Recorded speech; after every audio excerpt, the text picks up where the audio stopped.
on this bright day. We gather to be strong. Nearly 2,500 Americans from all 50 states recently gathered for a groundbreaking summit to focus on fully integrating people with developmental disabilities into our society. Where are you from? California. Some were Americans with disabilities, some were their family members, and others were people who've committed their lives to helping those with a developmental disability. Where are you from? Where? Connecticut. All right. The summit was the brainchild of 11 national organizations that serve people with disabilities who joined forces to form an alliance, the Alliance for Full Participation. What we want to focus on most is how we improve the quality of lives. And the goal of this summit was to bring together many voices from many walks of life to discuss how to improve the lives of individuals with disabilities. We need to have people with disabilities out front, guiding us. And how to create a world with full participation for all. You almost have to start with the attitude to be able to achieve almost anything. Many voices, one vision.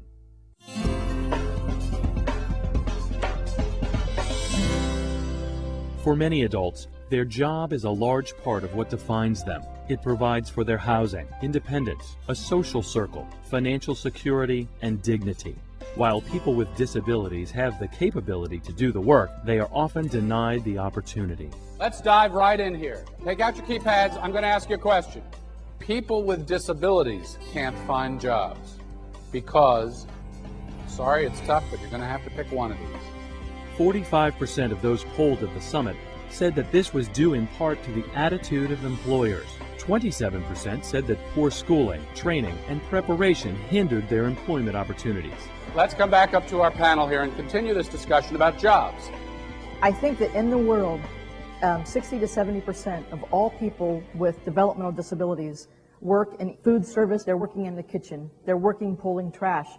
So when we think about where you belong or where you should be hired, that's all we know. I think that is very honorable work, but I believe it's only honorable if it is your choice. I think that there is a huge stereotype, and I think somehow we have to break out of that stereotype. It's a vicious cycle, but we believe that people with developmental disabilities are capable of incredibly complex work and matching them in a complex job. We have folks like Matt who are delivering e-cards. I like this job because I like meeting new challenges and with the competition of trying to improve. Okay. Currently we have over 100 people with significant disabilities working here at Children's, and it really runs the gamut. We may hire a person with a disability. This batch, I've received your page. And they will have a typical job coach. Only in this case, the job coach is familiar with the hospital, has been here a long time, and is part of our staff. Which one are you picking up?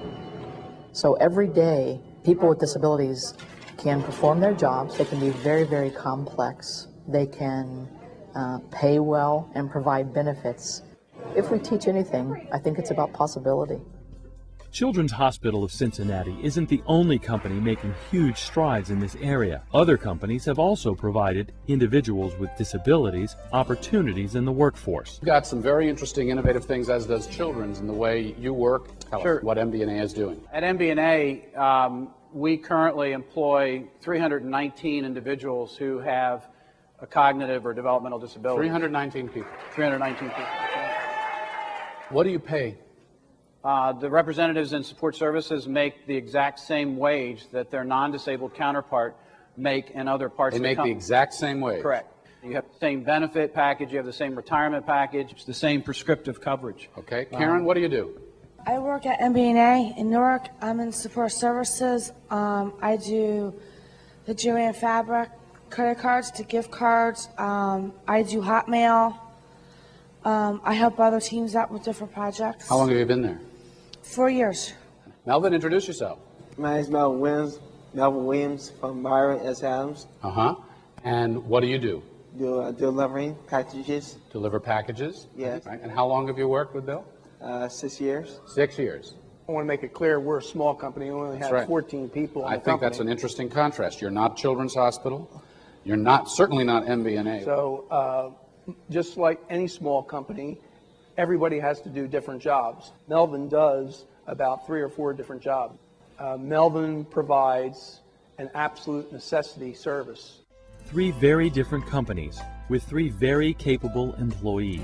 The experience of these employers is testimony that people with disabilities can perform very complex tasks when given the opportunity. I'm more or less, I'm a small company, so I'm customer driven, and it really is a matter of what the customer wants and what the customer needs, and that's where our equipment goes, that's where our personnel goes, and I can tell you our customers love Melvin, and he's out in front. He meets our customers on a daily basis, so he is our #1 representative.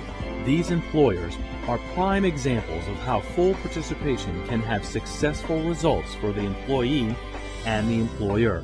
The question is how to get more employers to see the possibilities. You think some things need to change? I think the people who are going out, who are in the front line, who are trying to access the employers, need to do a better job. From a provider side, what has to happen is you have to approach us as a business. You have to understand what we need. Don't come to us as a provider, as a nonprofit provider. Come to us as a business that you have employee possibilities for us and find out what works. Take all of the data that you've collected over the years and put it to work for the people that you support.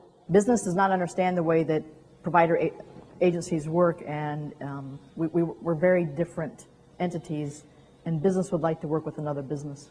While changing employers' attitudes and increasing their awareness are important steps, there are still other challenges to overcome, which participants at the summit highlighted. Reliable transportation to arrive at the job location consistently is key. I think that people need to be able to get to work, and for me, transportation is one of the largest problems.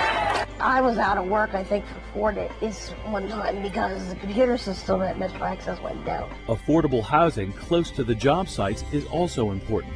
I am on a waiting list to get into a totally separate apartment complex. How long have you been on that waiting list? It's been over 2 years. They told me the waiting list was 2 years. So I'm anytime? Hopefully. Hopefully. Medicaid can also be an obstacle. The system needs to be completely revamped because the way it is now, you have no incentive to work. Another challenge is the shortage of direct support professionals as job coaches and facilitators for meaningful employment. How do you teach someone how to be employable if every year there's a change in staff? Brian, weigh in here. The average staff works maybe less than a year at Mosaic. Is that a common experience? Employment is one very critical link in the chain that leads to full participation for all, and increasing opportunities for employment requires a diligent effort to boost awareness of employers and the general public across America. I don't think I'll ever give up